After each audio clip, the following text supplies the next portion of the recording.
박근혜 전 대통령의 구속 수감 53일 만 오늘 올림머리를 하고 법정의 모습을 드러냈습니다. 비선 실세였던 최순실 씨에게는 눈길 한번 주지 않고 18가지 범죄 혐의를 놓고 대립 중인 검찰과는 치열한 공방을 이어갔는데요. 이 문제와 관련해서 전문가 세 분 모시고 말씀 나눠보도록 하겠습니다. 고재열 시사인 기자 자리하셨습니다. 네, 안녕하십니까. 예, 아침에도 보고 저녁에도 보고 한밤중에는 하면서 보고 이자 변호사님. 예. 예. 이자 변호사님도 아침에 뵀는데. 저는 1박 2일. 어제부터 어제 오후 5시부터 예. 24시간 동안 뵙습니다. 그렇습니다. 예. 죄송합니다. 맨날 김경수 의원 얘기하다가 네네. 교수님 죽을 죄를 졌습니다. 예, 안녕하십니까, 이경수입니다. 예, 하야하겠습니다, 저는. 하야하지 마시고요.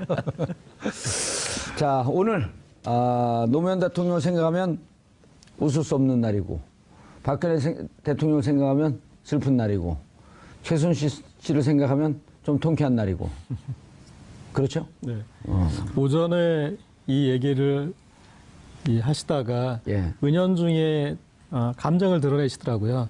제가요? 네, 노무현 전 대통령 얘기할 때는 짠하다라고 얘기를 하고 박근혜 전 대통령 얘기할 때는 짜릿하다라고 얘기를 했어요. 그랬어요? 네. 그래서 짜짜면을 날렸네, 아침에. 간단한 수식어 차이지만 그것이 이제 이 두 전직 대통령의 지금 현재 차이를 단적으로 보여줬던 것 같습니다. 전반적인 분위기가 어땠어요?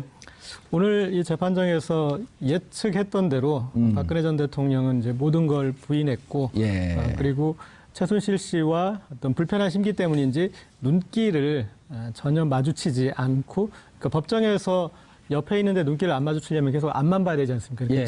정면을 응시하는 군대 신병처럼 정면을 응시하는 그런 재판이었고요. 그리고 좀 재판부가 이 재판부의 좀 의제를 관철시켰는데. 박근혜 전 대통령 재판과 최순실 씨의 재판을 병합해서 심리하는 것 관철시켰고, 다만 거의 매일 이제 재판을 해야 된다 이렇게 얘기를 했는데 박근혜 전 대통령 이 변호인 측에서 좀 준비 자료 검토하는데 시간을 좀 달라 그래서 당분간은 일주일에 2, 3회씩 예. 사정이 생기면 4번 할 수도 있다 이제 이런 식으로 해서 정리가 된 것 같습니다. 예. 이재 변호사님. 예. 변호 많이 하셨잖아요. 예. 상당히 전문가시죠. 한 20년 변호사 했으니까요. 예, 또 행정법 명강사로도 이름을 남겼었고. 예. 그런데 이렇게 옆에 같은 공범 아닙니까? 예. 공범을 보지 않는 심리는 뭐죠? 최순실 때문에 나는 억울하게 기소되고 구속됐다. 예. 이런 심리죠. 예측컨대 예. 재판 진행되면서 본인들의 법정형이 올라갈 것이다라고 하는 예측이 나오게 되면 전략들을 세울 거 아닙니까? 최순실 때문이다. 혹은 최순실은 또 박근혜 때문이다. 그렇죠. 이렇게 서로 간에 미는 전략으로 할 텐데. 그렇게 하면 그 이른바 제수의 딜레마인데요. 그렇게 하면 형량이 둘 다 올라가는 거죠. 아하. 내가 죄가 없음을 알기 위해서 상대방이 때문에 이러이러한 죄가 있다라고 하는 것을 대신 고백해주는. 다른 사람의 죄를 구해주는 거죠. 그렇게 하면 둘 다 형량이 높아지는 거죠. 예. 그 얘기할 때 미소를 져요. 저는 잘 웃습니다. 예. 사실 오늘 재판을 보면서 박근혜 전 대통령이 자기 분수를 알았으면, 그러니까 능력도 대통령 능력이 안 되고 사람도 볼 줄 모르는 사람이 결국 집무실에 가서 TV 드라마만 보고 있었던 사람이 왜 대통령을 하려고 그렇게 해서 이런 고초를 당하는가. 예. 역시 사람 분수를 알아야 된다. 박명교사 저한테도 해당되는 얘기인 것 같아서 반성이 됩니다. 분수도 모르고 지금 MC 자리에 앉아있다. 잘하고 있습니다. 능력도 있고 사람도 볼 줄도 알고 있습니다. 예. 자, 최순실 씨는 이게 약간 보면은 나쁘게 얘기하면 무슨 감정의 높낮이가 좀 심하고 네. 처음에는 울먹이다가 나중에 자기 죄목 얘기할 땐 또 강하게 항변하고 어떻게 보셨어요? 조금 전 이해가 안 가더라고요. 아마 이런 유형의 아마 심리학적으로 이런 유형의 어떤 스타일이 있을 거예요. 그러니까 자기 감정 조절을 능숙하게 잘 하는 경우도 있고, 오호. 거꾸로 전혀 자기 감정을 컨트롤하지 못하는, 통제가 안 되는. 예, 통제가 안 되다 보니까 순간순간 그때마다 감정 표현이 즉각적으로 이렇게 마치 그 배출되는 예. 그런 형태의 아마 인물인 것 같습니다. 최순실 같은 경우. 근데 일종의 전략도 좀 있는 것 같아요. 그러니까 눈물을 흘림으로 해가지고 조금 안 됐다라는 그런 것들을 어떤 뭐 재판정이나 재판 전체 분위기를 그렇게 예. 끌고 가는 것도 있으면서 동시에 자기한테 불리하거나 유리한 것은 확실하게 짚고 넘어가는 아마 일종의 재판 전략도 좀 있는 것 같습니다. 예. 이재하 변호사님, 처음에 이제 피고인이 하게 된 오늘 첫 재판이기 때문에 인정신문을 하잖아요. 예. 주소 물어보고, 주민번호 맞는지 물어보고, 직업 물어보고, 본적지. 본적지도 물어보나요? 예. 재판 받은 지가 5년밖에 안 됐는데 기억이 가물가물하네. 본적지도 물어보고. 네네. 그다음에 직업이 어떻게 됩니까? 물어보는데 무직입니다가 맞는 답인가요? 아니면 전직 대통령입니다가 맞는 답인가요? 둘 다 맞는 답이죠. 선택의 문제네요. 사회적 지위가 있는 사람들은 판결문에 어떻게 쓸 것인가의 문제인데 아마 그 전직 대통령, 전 대통령 이렇게 기재를 할 텐데 박근혜 전 대통령은 무직입니다 이렇게 이야기를 했던 것은 뭐 저는 그렇게 아마 국민들 향해서 좀 이렇게 역시 정치적 메시지를 던진 것이다. 예, 국민들 같은 좀 본인의 비참한 모습 이런 것들을 좀 드러내는 것이 아닌가 하는 생각이 듭니다. 예. 이경수 교수님, 417호 법정. 네. 역사적인 법정이네요. 예, 아주 뭐 저기 제가 정확하게는 잘 모르겠습니다만 그 서울중앙지법원에 예. 대법정이 그거 하나라 그래요. 대법정이. 아, 그런가요? 예, 그래서 형사법정 중에서 형사법정 중에서 대법정이 417호 법정이 이제 가장 크고 417호 법정. 예, 예. 거기에서 이제 전두환, 노태우 두 역대 대통령이 거기서 단죄를 받았지요. 재판이 열렸고 그 이후에도 뭐 각종 그 스캔들에 열려있던 재벌 그 회장들이 아하. 전부 거기서 다 재판을 받았습니다. 근데 예. 그 두 가지 이유인데 왜 417호 법정을 왜 쓰느냐 하면 일단 변호인들이 매머드예요. 일단 기본적으로 아하. 전직 그 거물들일수록 변호인들이 매머드로 구성되다 보니까 변호인의 숫자가 많으니까. 그러다 보니까 아무래도 법정이 작은 법정에서는 이제 변호인들이 다 입장이 안 돼가지고 서 있어야 되고 하는 문제가 발생하기 때문에 대법정을 이제 배정하는 걸로 저는 알고 있고요. 두 번째는 또 사회적 관심이 있다 보니까 물론 재판부의 그 승낙을 얻어야 되겠습니다만 일정 부분 그 언론의 취재 문제도 좀 있고 해가지고 417호 법정을 대법정 중에서 417호 법정을 아마 쓰는 걸로 알고 있습니다. 예. 이 417호 법정 주로 국민 참여 재판. 아하, 많이 사람들이 예, 오니까. 배심원들도 많이 앉아야 되고 국민 참여 재판을 또 이곳에서 하고요. 요거보다 규모가 좀 적은 데가 이제 중법정이 있고 예. 보통 일반 형사 사건은 소법정에서 하죠.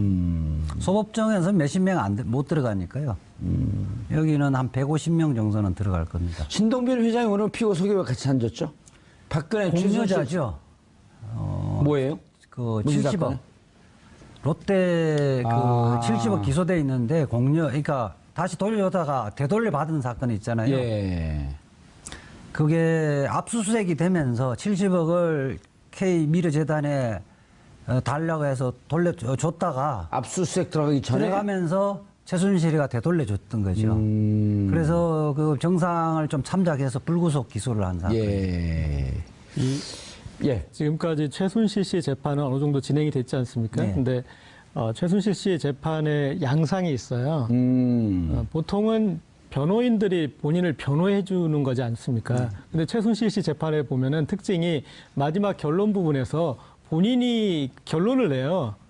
본인이 그러니까 지금까지 이렇게 그 검사가 추궁한 내용이 있지 않겠습니까? 예. 그런데 그것은 그것이 아니라 이거지 않느냐. 이건 우린 좋은 의도로 선의로 이런 것을 한 것이다. 그런 식으로 본인만의 결론을 내요. 근데 제가 봤을 때 박근혜 전 대통령 재판하고 최순실 씨 재판이 좀 다른 양상일 것 같은 게 아하. 박근혜 전 대통령을 보면 오늘도 좀 무표정한 표정으로 일종의 자기 최면형, 나는 무죄다.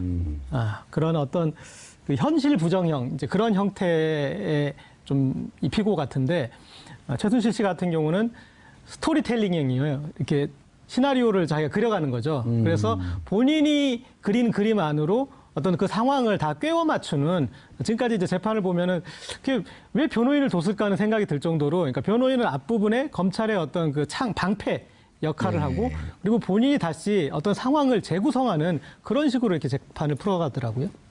최순실 같은 경우는 그런 것 같습니다. 그냥 변호인들이 이야기해도 변호인들이 이야기에 자기가 만족을 못하는 거예요.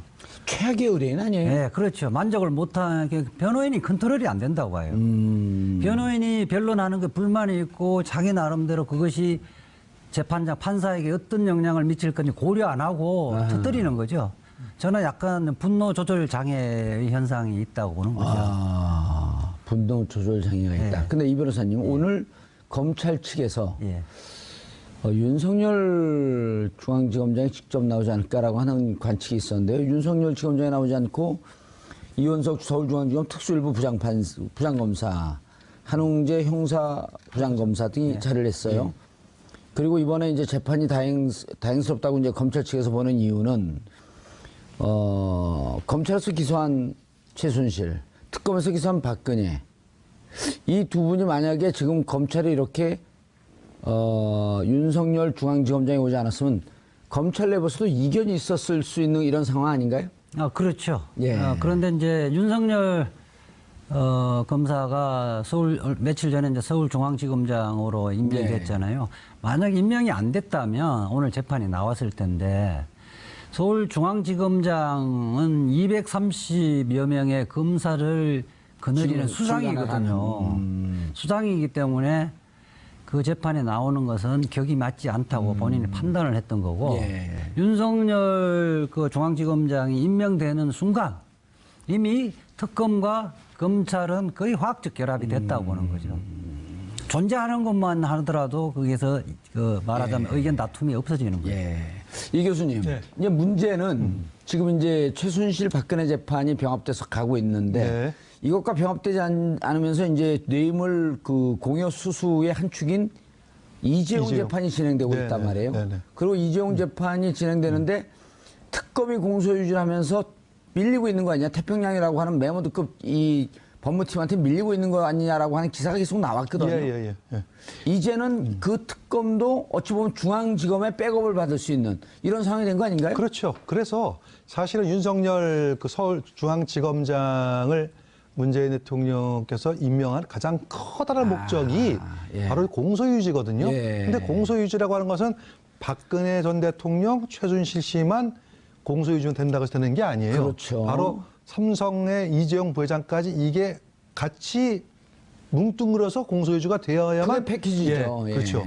그래서 근데 지금 이제 문제가 지금 앵커께서 방금 말씀하셨듯이 그 이재용 부회장 재판은 지금 약간씩 조금 검찰이 좀 밀리고 있는 걸어가고 그렇게 보도가 나오고 있죠. 보도가 나오고 예. 있습니다. 물론 아직 결론은 나진 않았습니다만. 예. 그래서 윤석열 지검장이 이제 중앙지검장으로 이제 부임되면서 특검과 그다음에 검찰 특수본 1기 그다음에 중간에 특검 다시 또 특수본 2기까지 요 세 단계를 거치면서 있었던 모든 수사 결과를 하나로 종합해가지고 아마 공소유지를 가능하게끔 하는 그 역할을 아마 윤석열 지검장이 담당하게 될 겁니다. 그래서 오늘 뭐 나오느냐 윤 지검장이 공판이 나오느냐 안 나오느냐 그게 중요한 게 아니고 총괄적 컨트롤하기 위해서는 굳이 안 나와도 얼마든지 자기가 양쪽에 다 했었던 그 경험을 충분히 접합시킬 수 있는 가능성이 있기 때문에 요거는 좀 지켜볼 가능성이 좀 있습니다. 그러니까 이제 중앙지검이라고 하면 방금 이재하 변호사가 얘기했듯이 230명의 검사, 그다음 검찰 중에서는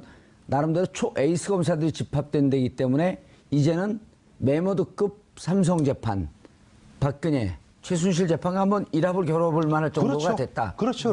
그 탑에 윤석열 그 지검장이 부임을 해가지고 아마 이제 커다란 무기를 얻은 거죠. 예. 알겠습니다. 그 지금 조금 밀리고 있다는 보도들이 있는데요. 예. 사실은 그 재판장이나 판사들은 정인들이 법정에서 진술하는 걸 액면 그대로 믿지는 않아요. 그러니까 대체 왜 밀리고 있다는 그 보도가 나왔냐 하면 검찰에서 진술이 법정에서 이재용에게 좀 유리한 쪽으로 약간 이렇게 진술을 했다는 건데 그렇게 하는 경우가 참 많아요. 많은데 재판부는 그 법정에서 하는 것이 과연 신빙성이 있는지 이런 부분들을 종합적으로 판단하기 때문에 그 이재용에게 유리하게 애매하게 얼버무리거나 진술을 번복한다 하더라도 그것이 결국 이재용의 결론적으로 유리하다고는 하기는 단정하기는 예. 이르다는 겁니다. 예. 지금 이 변호사님 하신 말씀에 조금 첨언을 하자면은 지금 저기 재판의 분위기가 이런 것 같아요. 핵심이 뭐냐면은 뇌물이 이제 자의적으로 해가지고 자기가 경영권 승계를 받기 위해 자의적으로 뇌물을 줬느냐 하는 그거를 이제 집중적으로 검찰에서 따지고 묻는데 이재용 부회장 측에서 그게 아니고 강압에 의한 것이라고만 자꾸 얘기를 하는 거예요. 예. 그러니까 다시 말해서 뇌물이 아니고 이거는 내가 일종의 대통령이 그렇게까지 나와서 나한테 이거 뭐 출연하라 그러는데 내가 무슨 힘이 있느냐. 뭐 과거에도 그런 전략이 있듯이 그러면? 해서 줬을 뿐이다. 아하. 이렇게 몰고 가니까 사실은 검찰에서 볼 때 이거를 확고하게 뒤집을 수 있는 아직까지 저걸 못 하는 거죠. 그래서 약간 이제 밀린다는 그런 얘기가 나오는 겁니다. 예. 알겠습니다. 조금 디테일로 들어가 보면 오늘 이제 최순실 씨 인적사항 물을 때는 울먹였단 말이에요. 쇼인가요? 최순실 씨는 늘 재판 시작 부분에 약간 우울증으로 시작해서 이 끝날 때 좀 욱하고 끝나는 것 같은데. 예. 그리고 중간중간에 조울증이 잠깐 조증이 찾아오고. 그 아까 이렇게 쭉 지금 관건은 결국 뇌물죄 성립 네. 여부지 않겠습니까? 박근혜 전 대통령이 18개 혐의를 전부 다 부정하고 있는데 현실적으로 강요죄를 부정하기는 힘든 상황으로 와 있는 것 같습니다. 그런데 지금 강요죄와 뇌물죄가 동시에 적용될 수 있는 법은 아니지 않습니까? 그러니까 강요면 강요인 것이고 뇌물이면 뇌물인 것인데 그래서 이재용 측 변호인도 그것을 이제 계속 물고 늘어졌던 것이고 하나만 해라 강요냐 뇌물이냐 이렇게 이제 해서 그러면은 그런데 이제 또 이 사건에서 다른 기업과 관련된 부분들은 대부분 롯데를 제외하고 강요죄 부분으로 이렇게 이제 정리가 된 것이고 그럼 왜 삼성만 그러면 뇌물인 것이냐 또 이런 이제 부분들을 해명을 해야 되고 그래서 그런 부분들이 쉽지 않은 이제 그런 상황인데 저희가 안종범 전 수석의 수첩을 분석을 해보면 그러니까 뇌물이 되려면 이런 거지 않습니까? 강요가 된다라면 협박이잖아요. 예. 그런데 뇌물이 된다라는 건 채찍과 함께 당근도 있었을 수 있다면, 대가. 예 그리고 또 하나 삼성 측에서 적극적인 부탁, 적극적인 또 요구 그런 것들이 있다면 이제 주고받은 것이 되지 않습니까? 그런데 안종범 전 수첩을 분석을 해보면 박근혜 전 대통령이 압력을 넣고 압박을 해서 그런 그 부분만 있는 것이 아니라 삼성 쪽의 민원들 다양한 그리고 다양한 편의 예. 이런 걸 봐달라고 지시한 부분들이 다 남아 있습니다. 안종범 수첩에. 네. 그래서 삼성에서 좀 빠져나가기 힘든 부분이 그런 부분일 것 같습니다. 그러니까 그거를 모르겠습니다. 그러니까 그들이 주장을 할 때 그럼 박근혜 전 대통령이 너무 마음이 좋은 분이셔서 그런 것들에 대해서 미리 다 헤아려 가지고 그렇게 배려한 것이다라고 이제 뭐 주장할 수 있을지 모르겠지만 어쨌든 이 삼성 특히 이제 이재용 부회장과의 만남이 있었기 때문에 그 만남 전후에 어떤 그런 삼성의 민원이 해결되는 부분들이 안종범 전 수첩에 드러나고 있어서 제가 봤을 때는 삼성과 관련해서는 뇌물죄 적용이 그렇게 어렵지는 않을 것이다라고 보고 그런데 있습니다. 박근혜 전 대통령이 설사 마음이 좋다고 한다면 왜 강압을 했겠어요? 착한 분이. 그 뭔가 대가가 오지 않고서는 왔다 갔다 하지 않고서는. 근데 안종범 수첩이 언론에 지금 노출이 안 됐나요? 지금 이제 시사인에서만 유일하게 분석을 했어요. 예, 저희가 51권을 전부 다 가지고 있는 유일한 언론사인데요. 다른 언론사에서 보도하는 것은 안종범 전 수석의 수첩에 기반한 내용의 보도자료나 아니면 그거 관련 내용을 듣고서 한 내용이고요. 그리고 조금씩 이제 거기에서 일부분은 있지만 51권 전권이 있는 데는 저희밖에 없는데 그 전권을 보면 흐름을 알 수 있지 않습니까? 그리고 안종범 전 수석의 수첩에 제일 재밌는 부분은 그런 거예요. 그러니까 김영한 전 수석의 업무 일지가 있지 않습니까? 근데 김영한 전 수석은 이제 2014년 말까지만 근무했으니까 이제 그 전 기간이 같이 있지는 않은데 같이 있는 기간에서 검증이 되는 부분이 있어요. 김영한 그 수석의 비망록과 그렇죠. 안종범 수석의 수첩이 일치하는 네. 부분. 그렇죠. 대표적인 게 어떤 거냐면 블랙리스트 때 김기춘 전 실장이 그런 얘기를 했어요. 그러니까 아니 저 수첩에 있는 거는 내가 한 말을 받아 적은 건지 저 생각을 한 건지. 생각을 적은 건지 모르지 않느냐 그랬는데 저희가 이렇게 비교를 해보면 동일한 날에 안종범 전 수석도 똑같은 내용을 써놓은 거죠. 그렇다면은 둘이 텔레파시가 통해서 같이 같은 생각을 하지 않은 이상 우리가 이제 그건 상정할 수 없으니까 이것은 김기춘 전 실장의 명령이구나.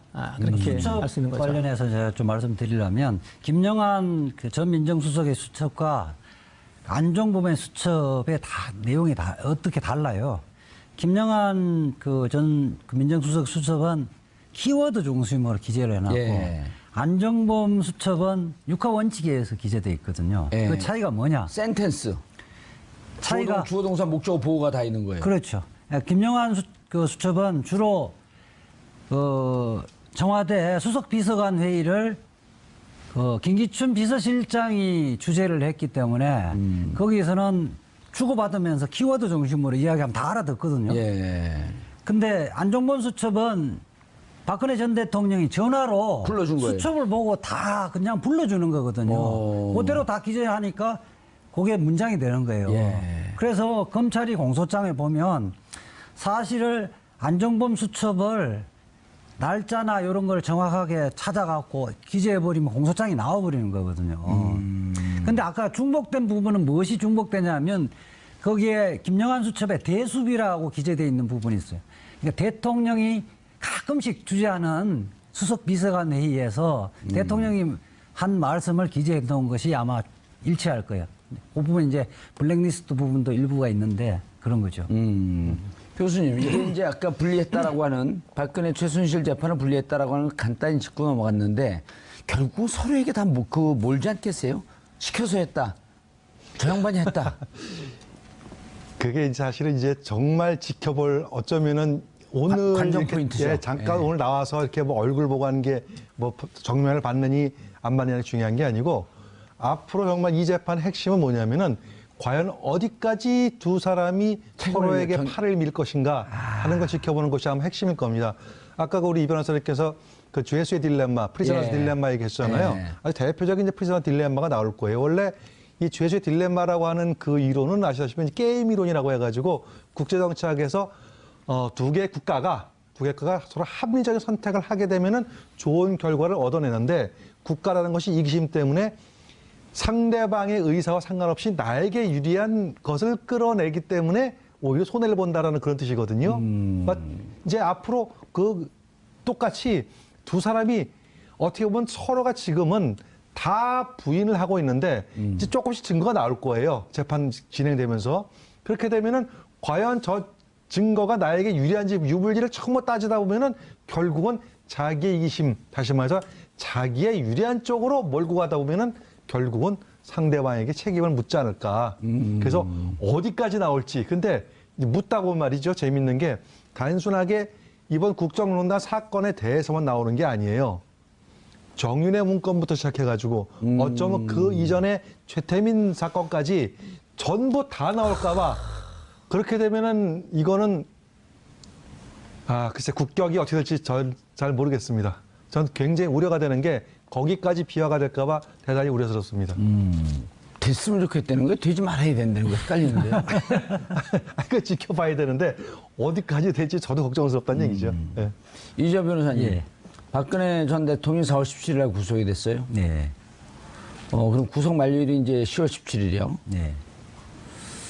6개월 남았는데 6개월 안에 1심이 끝날까요? 뭐 6개월 안에는 지금 그래서 그 데드라인을 6개월로 맞추고 재판부가 그러니까 집중 심리를 하겠다고 예, 3, 4회, 2, 3회 정도. 예, 하고 이제 지금은 기록을 못 봤기 때문에 일주일에 두세 차례 하더라도 필요하면 나중에는 매일 할 수도 있습니다. 그러니까 예컨대 그러니까 그 법원은 어쨌든 10월 17일까지 1심은 끝내겠다라고 하는 의지가 관철될 것이다. 수원지방법원에 몇 년 전에 이석기 내란 음모 사건 같은 거 매일 재판했잖아요. 아침 10시부터 밤늦게까지. 그때 변호인으로 참가했죠? 저는 변호인은 참여를 안 변호인은 했는데 필요하면 그렇게 매일 아침 10시부터 밤 10시까지 할 수도 있습니다. 그 피고인들 인권도 생각해줘야지. 아주 그냥 중노동인데. 피고인들은 뭐 주로 그냥 앉아 있는 건데요. 예. 변호인과 검찰의 열띤 공방이 진행되겠죠. 피고인은 나중에 증거조사 다 끝난 이후에 보충적으로 피고인에 대한 필요하면 신문을 하는 거니까요. 그 역사적인 재판인데요. 네. 재판부도 바짝 신경 쓰겠죠. 당연하죠. 예.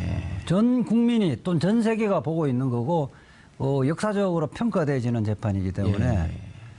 저는 탄핵 사건에 버금가는 재판이라고 봅니다.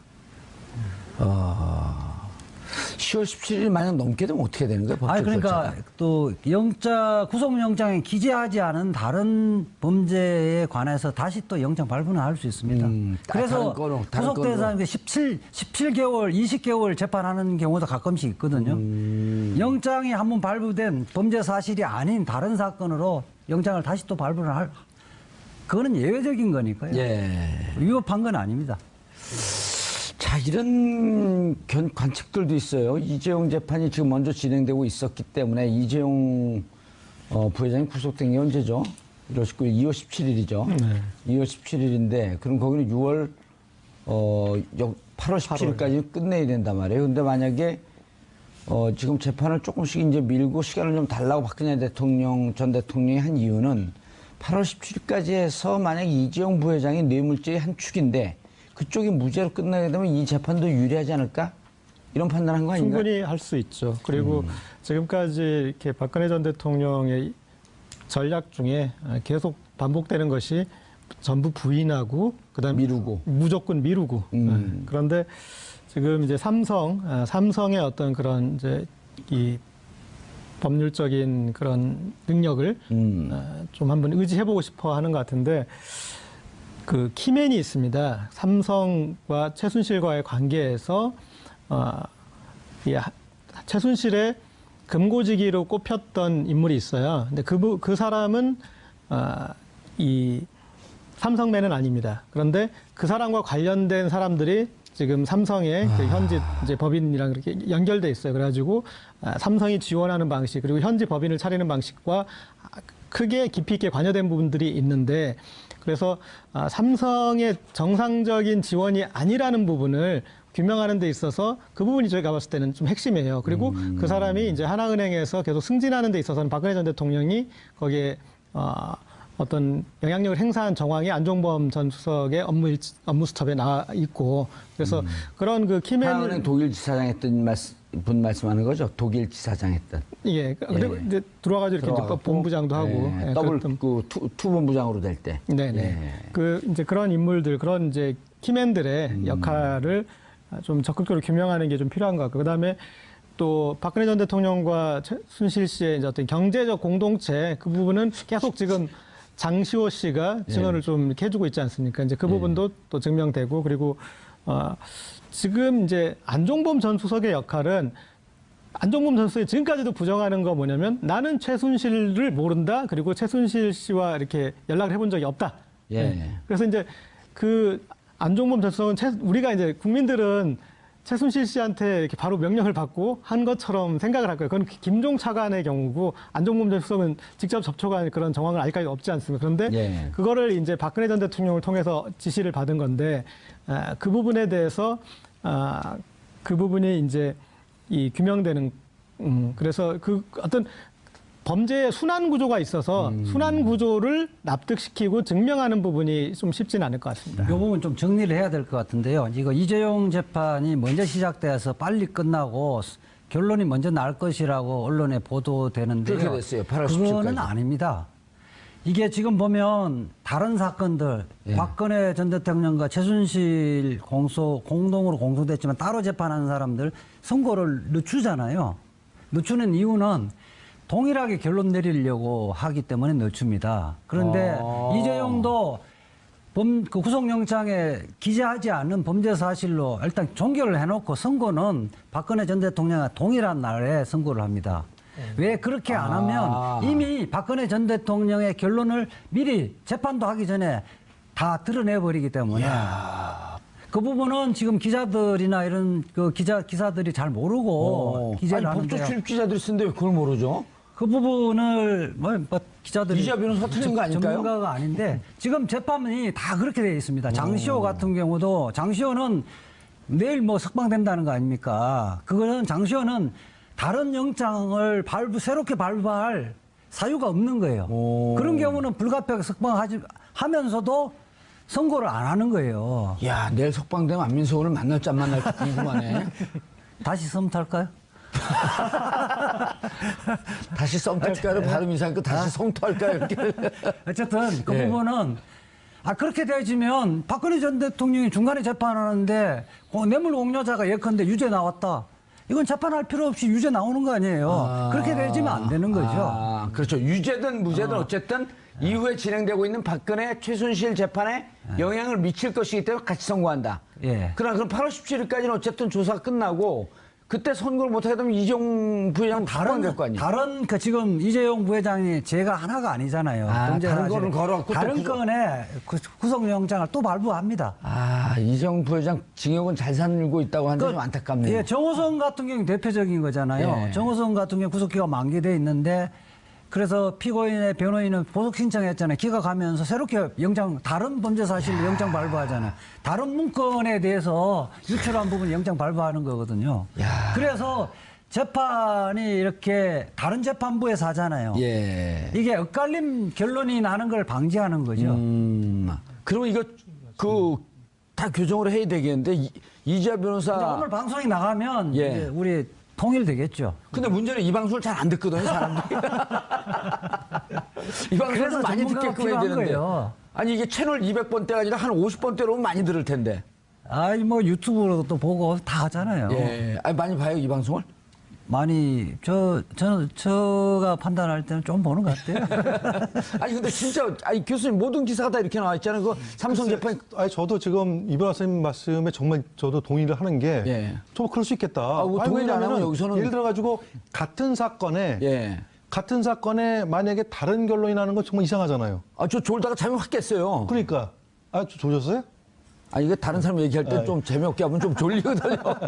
근데 저도 만약에 이 변호사님 말씀 정말 동의하는 게 그렇겠다. 만약에 예. 동일한 사건에 전혀 엉뚱한 방향을 하면 사법부에 엄청난 신뢰 깨지는 거거든요. 그리고 그거에 예. 딱 영향을 예를 들어 그렇죠. 근데 그게 또 하나가 먼저 어떤 결론을 하게 되면은 그것이 연쇄 판결 나가지고 이쪽 재판부는 할 이유가 없죠. 다 체인으로 재판을. 연결이 된 건데. 그렇죠. 이게. 다 동일한 사건이니까. 야 오늘 한 방 하셨네. 재판이라는 게 우리 예. 수백 년 해오면서 예. 모든 지혜가 법률에 다 담겨 있습니다. 그러니까 그런 엉성한 모순되는 현상이 나오는 거를 미리 다 법률에 다 담아놨죠. 오늘 이재화 변호사 한 거 전문용어로 뭐라 하는지 아세요? 예. 밥값 하셨습니다. 진짜 이거는 왜냐면 기사가 그렇게 나왔어요. 그러니까 우리가 엄격하게 영혼 없이 또 기사를 쫓아가거든요. 그러니까요. 그래서 저도 아까 방송 준비하면서 만약에 이재용 판결이 먼저 나게 되면 이게 어떤 영향을 미칠까 저도 굉장히 그거 고민했었는데 이 변호사님 말씀 들으니까 그게 아니구나. 이게 이제 우리가 출연료를 다 여기다 드려야 될 것 같은데 연어 오늘. 있는 변호사하고 만주 변호사 차이죠. 그만하세요 좀. 좀 띄워주면 좀 겸손할 줄 알아야지. 예. 저희 아까 이제 키맨 얘기를 하다가 그러니까 안종범 전 수석은 키맨이긴 하지만 집행자였어요. 그런데 우리가 지금의 이 범죄 구조로 보면은 기획자가 있는 거지 않습니까? 기획 그룹이 거기에서 아까 이제 삼성과의 관계에서는 그런 금고직이나 그런 사람들이 어떤 금융적인 부분에 대해서 기획 역할을 한 부분들을 이제 더 파고들어야 된다는 얘기고요. 또 하나는 어떤 이제 법률적인 부분인데 그 부분에 대해서 우병우 전 수석에 대한 수사가 지금 제대로 이루어지지 않지 않았습니까? 이 부분이 이루어져야지 그것들을 어떤 식으로 이렇게 기획을 대었는지 특히 이제 롯데 같은 부분에 대해서 더 규명이 돼야 되고 다른 건에 대해서도 이것들을 이 최순실 씨가 자의적으로 판단한 것이 아니라 누군가의 어떤 코치를 받아서 기획을 한 것일 텐데 그것에 대해서 규명을 해야지 우리가 지금 최순실 씨와 박근혜 전 대통령 변호인단이 계속 주장하는 게 공모 어떻게 공모했는지를 밝혀라. 그 부분이 있지 않습니까? 그 부분에 대한 것들이 우병우 전 수석의 수사를 통해서 좀 더 규명돼야 될 것 같습니다. 그렇죠. 이제 저 대목이 변수인데요. 그 부분에 또 좀 보충을 하면요. 공모라는 것은 여러 방치네. 공모라는 것은 한꺼번에 모여서 모의할 필요가 없어요. 순차적으로 해도 공모죠. 예컨대 그런 거야. 최순실이 그 박근혜 전 대통령이 이야기하고 박근혜 전 대통령이 정호성이나 아니면 누구야 아까 지금 이야기 안종범 수석에서 이야기하고 안종범 수석하고 최순실의 얼굴 한 번 못 보고 이름도 못 들었다 하더라도 이게 순차 공모하여 이렇게 씁니다. 판결문이나 공소장에 서면 순차 공모하고 그다음에 중간에 가담한 것도 다 이 공모는 굉장히 넓어요. 그러니까 그다음에 공모 사실관계는 우리가 순차 공모하여 이렇게만 쓰면 되지. 지금 그 박근혜 전 대통령의 변호인이 지금 공소장의 공모의 내용을 언제 어디서 공모했다는 거 안 나오지 않느냐 이렇게 오늘 항변을 했단 말이에요. 예. 공소장은 그렇게 친절하게 안 씁니다. 그렇게 하면서 지금 수십 년 동안 그걸 재판해 왔거든요. 그러니까 전체적으로 봐서 간접 사실을 비춰봤을 때 공모로 인정될 수 있느냐? 그것만 판단하는 거예요. 그러니까 오늘 지금 변호인 누구죠? 유영하 변호사 이야기하는 것은 재판부를 향한 변론이 아니고 국민을 잘 향한 모르는 법률을 잘 모르는 국민들을 향한 그 말 주장이거든요. 정치적 그 메시지만 던진 그런 거죠. 것뿐이다. 그러니까 그 뭐 기사를 보면 아 이거 좀 공소장에 문제 있는 거 아니냐 이렇게 느껴지는데 판사는 그냥 그 순간에서는 그냥 다른 일을 해요. 아, 졸고 있다든지. 그럼 하나하나 하는 이야기로 본다는 거예요. 판사가 그 정도 하는 것에 대해서 저 법률을 잘 모르고 얘기하는 거 아니냐 이렇게 판단한다는 아니, 거죠. 판사는 그렇죠. 아 저거는 그 방청객이나 대국민용으로 하는 거지 내 들으라는 이야기는 아니다. 이거는 우리끼리는 그거 뭐 뻔한 거기 때문에 그런 이야기는 우리끼리는 하면 전문가끼리는 선수들인데 선수인한테는 그런 이야기 안 하거든요. 예. 이 교수님, 네네.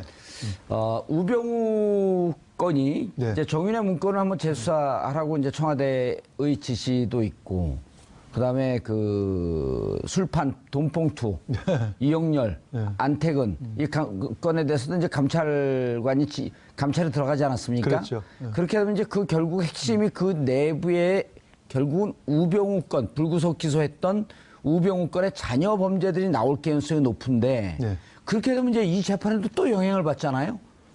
영향을 상당수 많이 받을 거로 예측이 됩니다. 그렇죠. 최순실과 예. 우병우 전혀 모르는 물관계였다고 하는데 그 우병우 여죄가 나오면서 우병우의 장모와 최순실이 직접적인 관계가 있었고 이것 때문에 만약에 청와대로 들어갔다고 한다면 사건은 또 다른 방향으로 튀는 거 아니에요? 그렇죠.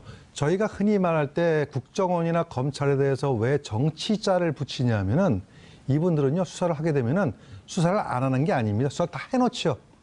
다 해놓은 상태에서 어디까지 이것을 공개할 것이냐 그거를 가지고 우리가 정치 검찰이다 아니다, 정치 국정원이다 아니다 이제 이걸 판단하는 거거든요. 예. 제가 볼 때 아마 그 서울중앙지검이 됐든 어디 됐든 간에 검찰에서 분명히 우병우 사건에 대해서 상당 부분 특히 김장자 씨와 최순실 씨와의 관계 예. 모든 거 다 수사 다 해놨을 거예요.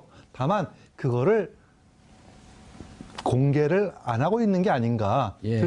그렇기 때문에 이번 윤석열 지검장 임명이 다목적으로 예. 여러 가지로 거기서 우병우 사건까지 전부 다 상당 부분 이제 아마 드러날 것으로 예상이 됩니다. 알겠습니다. 박근혜 전 대통령의 첫 재판이 오늘 있었죠. 최순실 씨의 재판도 계속 있었고 이제 병합돼서도 함께 재판을 받고 있는데 지금 받고 있는 재판의 성격을 한마디로 규정을 하면 비정상의 정상화, 정상으로 가는 과정 속에서의 걸림돌을 정리하는 과정이라고 볼 수 있겠습니다. 박근혜 전 대통령의 구속 수감 53일 만 오늘 올림머리를 하고 법정의 모습을 드러냈습니다. 비선 실세였던 최순실 씨에게는 눈길 한번 주지 않고 18가지 범죄 혐의를 놓고 대립 중인 검찰과는 치열한 공방을 이어갔는데요. 이 문제와 관련해서 전문가 세 분 모시고 말씀 나눠보도록 하겠습니다. 고재열 시사인 기자 자리하셨습니다. 네, 안녕하십니까. 예, 아침에도 보고 저녁에도 보고 정리하겠습니다. 한밤중에는 하면서 보고 이자 변호사님. 예. 이자 변호사님도 아침에 뵀는데. 저는 1박 2일. 어제부터 어제 오후 5시부터 예. 24시간 동안 뵙습니다. 그렇습니다. 예. 죄송합니다. 맨날 김경수 의원 얘기하다가 네네. 교수님 죽을 죄를 졌습니다. 예, 안녕하십니까 이경수입니다. 예, 하야하겠습니다. 저는. 하야하지 마시고요. 자, 오늘 노무현 대통령을 생각하면 웃을 수 없는 날이고 박근혜 대통령을 생각하면 슬픈 날이고 최순실 씨를 생각하면 좀 통쾌한 날이고 그렇죠? 네. 오전에 이 얘기를 하시다가 예. 은연중에 감정을 드러내시더라고요. 제가요? 네, 노무현 전 대통령 얘기를 할 때는 짠하다라고 얘기를 하고 박근혜 전 대통령 얘기할 때는 짜릿하다라고 얘기를 했어요. 그랬어요? 네. 그래서 짜짜면을 날렸네. 간단한 수식어 차이지만 그것이 이제 이 두 전직 대통령의 지금 현재 차이를 단적으로 보여줬던 것 같습니다. 전반적인 분위기가 어땠어요? 오늘 이 재판정에서 예측했던 대로 박근혜 전 대통령은 이제 모든 걸 부인했고 그리고 최순실 씨와 어떤 불편한 심기 때문인지 눈길을 전혀 마주치지 않고 그러니까 법정에서 옆에 있는데 눈길을 안 마주치려면 계속 앞만 봐야 되지 않습니까? 정면을 응시하는 군대 신병처럼 정면을 응시하는 그런 재판이었고요. 그리고 좀 재판부가 이 재판부의 좀 의제를 관철시켰는데 박근혜 전 대통령 재판과 최순실 씨의 재판을 병합해서 심리하는 것 관철시켰고 다만 거의 매일 이제 재판을 해야 된다 이렇게 얘기를 했는데 박근혜 전 대통령 이 변호인 측에서 좀 준비 자료 검토하는데 시간을 좀 달라 그래서 당분간은 일주일에 2, 3회씩 사정이 생기면 4번 할 수도 있다 이제 이런 식으로 해서 정리가 된 것 같습니다. 이재 변호사님, 변호 많이 하셨잖아요. 상당히 전문가시죠. 한 20년 변호사 했으니까요. 또 행정법 명강사로도 이름을 날렸었고. 그런데 이렇게 옆에 같은 공범 아닙니까? 공범을 보지 않는 심리는 뭐죠? 최순실 때문에 나는 억울하게 기소되고 구속됐다. 이런 심리죠. 예측컨대 재판 진행되면서 본인들의 법정형이 올라올 것이다라고 하는 예측이 나오게 되면 전략들을 세울 거 아닙니까? 최순실 때문이다. 혹은 최순실은 또 박근혜 때문이다. 그렇지. 이렇게 서로 간에 미는 전략으로 할 텐데. 그렇게 하면 그 이른바 재수의 딜레마인데요. 그렇게 하면 형량이 둘 다 올라가는 거죠. 아하. 내가 죄가 없음을 알기 위해서 상대방이 때문에 이러이러한 죄가 있다라고 하는 것을 대신 고백해주는. 다른 사람의 죄를 구해주는 거죠. 그렇게 하면 둘 다 형량이 높아지는 거죠. 그 얘기할 때 미소를 져요. 저는 잘 웃습니다.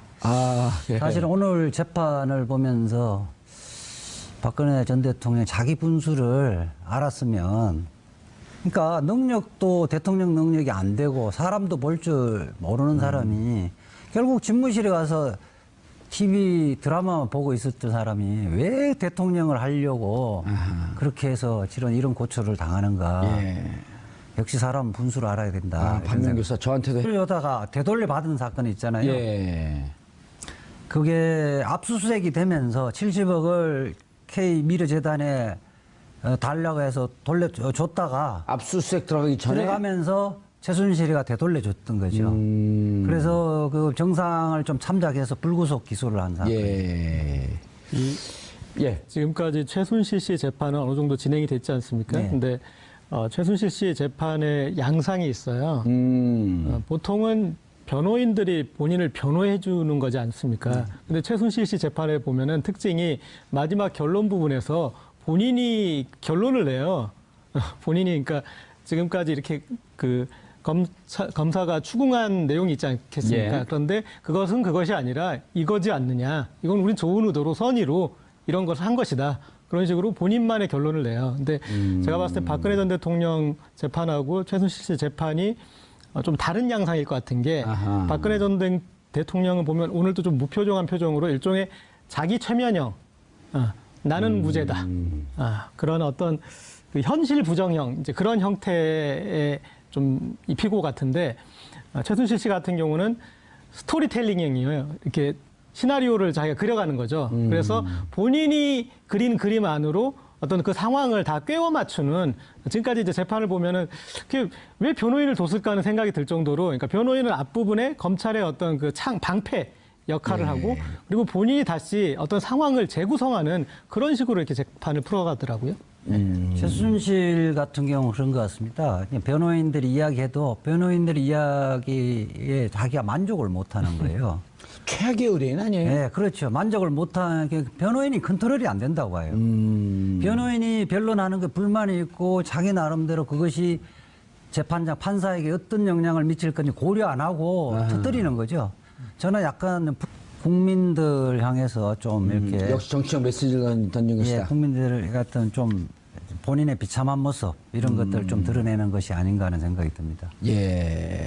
이경수 교수님, 417호 법정, 네. 역사적인 법정이네요. 예, 아주 뭐 저기 제가 정확하게는 잘 모르겠습니다만 서울중앙지법원에 예. 대법정이 그거 하나라 그래요. 대법정이. 아, 그런가요? 네, 그래서 형사법정 중에서 형사법정 중에서 대법정이 417법정이 이제 가장 크고 417호 법정. 예, 예. 거기에서 이제 전두환, 노태우 두 역대 대통령이 거기서 단죄를 받았지요. 재판이 열렸고 그 이후에도 뭐 각종 그 스캔들에 일어있던 재벌 그 회장들이 아하. 전부 거기서 다 재판을 받았습니다. 이제 예. 그 두 가지 이유인데 왜 417호 법정을 왜 쓰느냐 하면 일단 변호인들이 매머드예요. 일단 기본적으로 아하. 전직 그 거물들일수록 변호인들이 매머드로 구성되다 보니까 변호인의 숫자가 많으니까. 그러다 보니까 아무래도 법정이 작은 법정에서는 이제 변호인들이 다 입장이 안 돼가지고 서 있어야 되고 하는 문제가 발생하기 때문에 대법정을 이제 배정하는 걸로 저는 알고 있고요. 두 번째는 또 사회적 관심이 있다 보니까 물론 재판부의 그 승낙을 얻어야 되겠습니다만 일정 부분 그 언론의 취재 문제도 좀 있고 해가지고 417호 법정을 대법정 중에서 417호 법정을 아마 쓰는 걸로 알고 있습니다. 예. 이 417호 법정 주로 국민 참여 재판. 아하, 많이 사람들이 예, 오니까. 배심원들도 많이 앉아야 되고 국민 참여 재판을 또 이곳에서 하고요. 요거보다 규모가 좀 적은 데가 이제 중법정이 있고 예. 보통 일반 형사 사건은 소법정에서 하죠. 소법정에서 몇십 명 못 들어가니까요. 여기는 한 150명 정도는 들어갈 겁니다. 신동빈 회장이 오늘 피고 소개와 같이 앉았죠? 박근혜 최순실 공여자죠. 뭐예요? 그 무슨 70억. 사건이요? 롯데 그 70억 기소돼 있는데 그러니까 다시 해당되는 얘기인 것 같아서 반성이 됩니다. 분수도 모르고 지금 MC 자리에 앉았다. 잘하고 있습니다. 예. 능력도 있고 사람들 볼 줄도 알고 있습니다. 예. 자, 최순실 씨는 이게 약간 보면은 나쁘게 얘기하면 무슨 감정의 높낮이가 좀 심하고 네. 처음에는 뭐 울먹이다가 나중에 자기 죄목 얘기할 땐 또 강하게 항변하고 어떻게 보셨어요?